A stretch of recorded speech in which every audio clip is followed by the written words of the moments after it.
Assalamualaikum warahmatullahi wabarakatuh. Waalaikumsalam warahmatullahi wabarakatuh.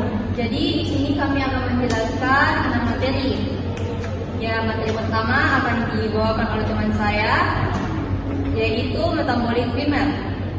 Baik, perkenalkan nama saya Sylvia Tingis dengan NIM 23038. Hari ini saya akan menjelaskan tentang metabolik primer. Senyawa organik yang berasal dari tanaman dan secara umum memiliki kemampuan bioaktif, baik untuk kelangsungan hidup maupun pertahanan tumbuhan. Berdasarkan pembentukan metabolik primer, yang pertama itu esensial untuk hidup, pertumbuhan normal, perkembangan dan reproduksi, berupa enzim fisiologis menghasilkan energi tubuh, contohnya karbohidrat, terlibat langsung dalam fungsi fisiologis normal seperti protein dan enzim, terdapat di dalam organisme atau sel. Contohnya itu seperti glukosa, asam organik sederhana, asam lemak, protein, hormon, dan enzim. Contoh pada tumbuhan melalui fotosintesis itu seperti padi dan kentang menghasilkan karbohidrat, tebu menghasilkan glukosa gula, dan kedelai itu menghasilkan protein. Baik, materi kedua akan dilanjutkan oleh teman saya. Baik, saya Diana Jani Putri dengan NIM 23010 AF. Saya akan membawakan materi mengenai metabolit sekunder. Untuk pengertiannya sendiri, metabolit sekunder itu merupakan komponen kimia yang dihasilkan oleh tumbuhan melalui biosintesis senyawa metabolit primer, atau simpelnya metabolit sekunder ini merupakan hasil dari reaksi metabolit primer yang satu dengan metabolit primer lain. Lalu untuk perbedaan dari metabolit primer dan sekunder ini bisa dijumpai dari daun, akar, kulit batang hingga bunga dari tumbuhan tersebut. Nah, contohnya di sini saya mengambil tumbuhan kumis kucing yang dimana salah satu contoh zatnya yaitu zat sinyasetin yang merupakan salah satu contoh flavonoid pada tumbuhan kumis kucing yang dia terdapat pada daun, yang spesifiknya terdapat pada jaringan epidermis dan mesofil. Dan terakhir untuk contoh-contoh metabolit sekunder pada tumbuhan. Nah, metabolit sekunder itu yang pertama ada flavonoid. Nah, flavonoid ini bisa dijumpai pada tumbuhan seperti jeruk dan juga seledri. Lalu yang kedua ada saponin. Saponin ini bisa dijumpai pada tumbuhan daun lidah mertua dan juga daun singkong. Lalu ada alkaloid yang bisa dijumpai pada tumbuhan daun sirih dan juga daun singsak. Dan terakhir ada tanin yang bisa dijumpai pada daun pisang dan daun teh. Lalu materi berikutnya akan disampaikan oleh teman saya. Baik, saya nama Selamat Agus Ramadhani dengan NIM 23027F. Saya akan menjelaskan tentang terpen. Terpen merupakan golongan hidrokarbon yang terdiri dari beberapa isopren yang banyak dihasilkan oleh tumbuhan dan terkadang parageta dan pola selnya.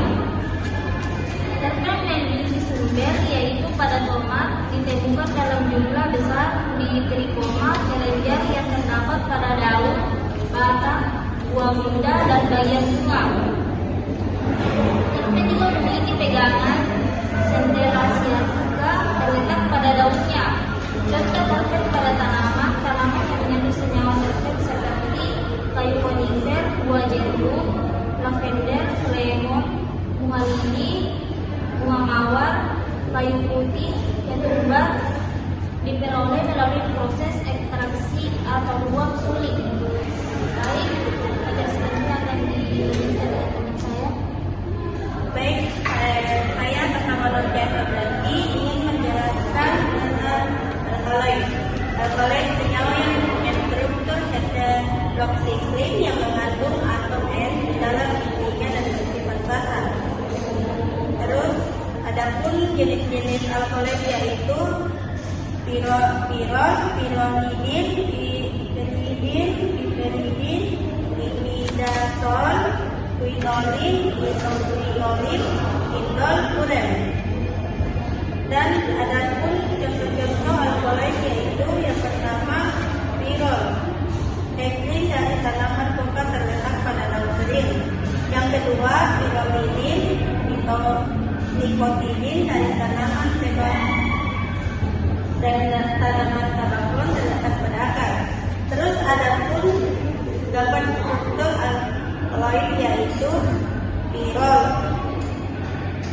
kedua piperidin, yang ketiga piridin, yang keempat piromidin, yang kelima imidacol, yang keenam igonomin, yang ketujuh isoquinoline, yang kedelapan indol, yang kesembilan furan.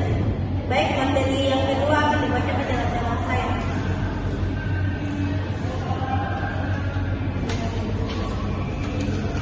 Perkenalkan, nama saya Revisa Gita dengan NIM 23.024AF. Jadi, saya akan menjelaskan secara singkat materi tentang fenolit. Fenolit sendiri yaitu senyawa-senyawanya merupakan senyawa metabolit sekunder yang banyak terdapat pada tanaman, yang lebih dari 50.000 jenis molekul yang telah teridentifikasi selama ini. Struktur fenolit sendiri yaitu fenolit adalah senyawa yang memiliki sebuah gugus hidroksil yang terikat langsung dengan cincin benzena. Klasifikasi fenolit yang pertama yaitu fenolit sederhana, yang kedua asam fenolit, yang ketiga flavonoid, yang keempat tanin, yang kelima lignin, yang keenam kumarina. Sumber senyawa fenolik ditemukan dalam buah-buahan seperti buah apel, buah anggur, dan buah beri. Dalam sayuran seperti brokoli dan bawang. Dalam teh dan kopi, coklat dan biji-bijian. Materi selanjutnya akan dibawakan oleh teman saya. Baik, perkenalkan, nama saya Revisa Gita dengan NIM 23.024TGI. Saya akan menjelaskan tentang materi glukosinolat. Dalam glukosinolat itu adalah senyawa yang memiliki aktivitas anti kanker yang membedakan sayuran brassica dari sayuran lainnya. Mekanisme kerjanya itu dalam pertumbuhan tanaman, glukosinolat itu dilepas dari popula tanaman. Ketika tanaman terbuka secara fisik, enzim glukosinolat dilepas dari sel mesin atau hidrolisis. Glukosinolat menjadi isotiosinat. Nah, dalam pengobatan kanker itu dapat menghambat genesis. Sedangkan strukturnya ada diletakkan dalam bentuk struktur pembentukan.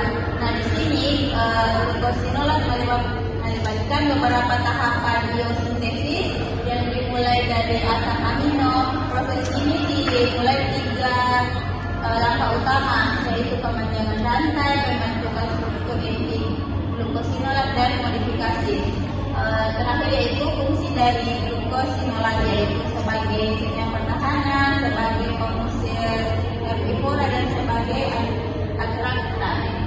Oke, setelah penjelasan materi yang tadi, kami akan melakukan sesi tanya jawab. Siapa tahu ada yang mau bertanya? Saya mau bertanya. Oke. Nah, saya akan bertanya ke kelompok 4, yaitu alkaloid. Feby, bagaimana cara mekanisme alkaloid? Jadi saya akan menjawab pertanyaan dari Nita.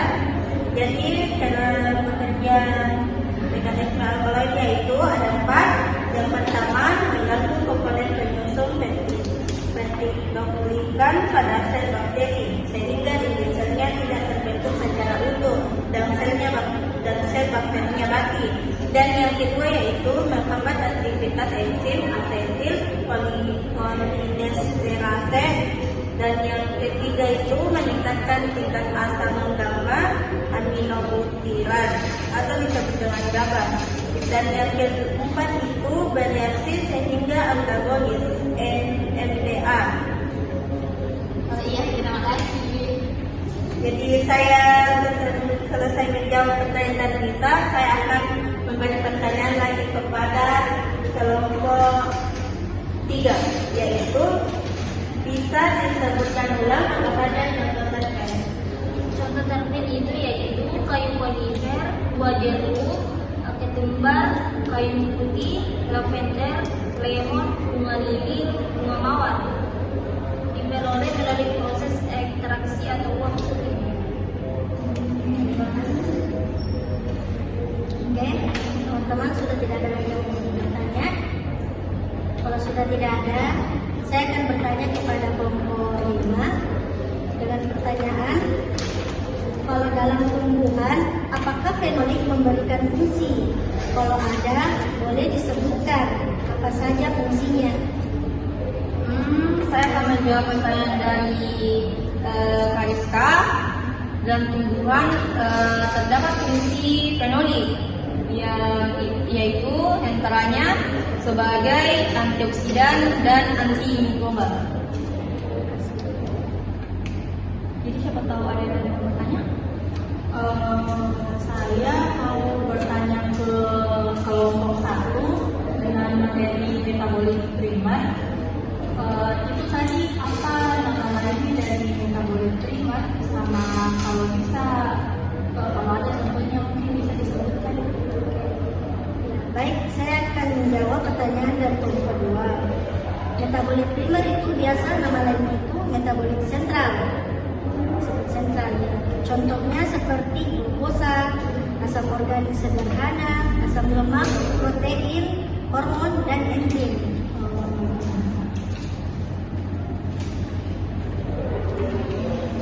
Siapa tahu ada yang kurang jelas dari kelompok lain yang mau bertanya? Saya akan bertanya kelompok 2. Jadi apa itu fungsinya metabolit? Saya mau menjawab pertanyaan dari untuk fungsinya ini dari metabolit sekunder ini, yaitu membantu ini tumbuhan beradaptasi sama bertahan di lingkungan sekitarnya. Jadi dia itu punya peran penting dalam melindungi tumbuhan dari predator, dari patogen sampai stres lingkungan.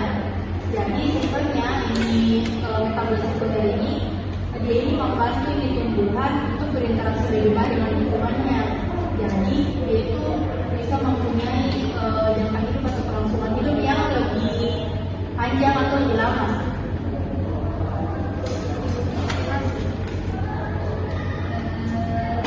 Siapa lagi mau bertanya yang kurang jelas lagi? Siapa?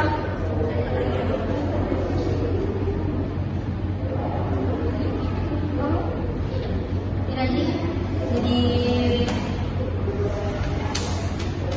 saya paling mau bertanya ke Nisa. Dalam mekanisme kerja tentang glukosinonat, bagian mana yang memberi rasa pedas pada tanaman apa saja? Ya, baik. Dalam glukosinolat itu merupakan komponen alami yang memberikan rasa pedas pada tanaman seperti sawit, kubis, dan lobak. Rasa pedas ini muncul ketika bahan makanan ini dikunyah, dipotong atau dimasak. Sawit itu bisa dirasakan di daun muda, kubis itu di daun mudanya, dan lobak itu di biji. Jadi itulah penjelasan dari pemaparan materi dan sisanya jawab. Sekian, lebih dan kurangnya mohon dimaafkan. Assalamualaikum.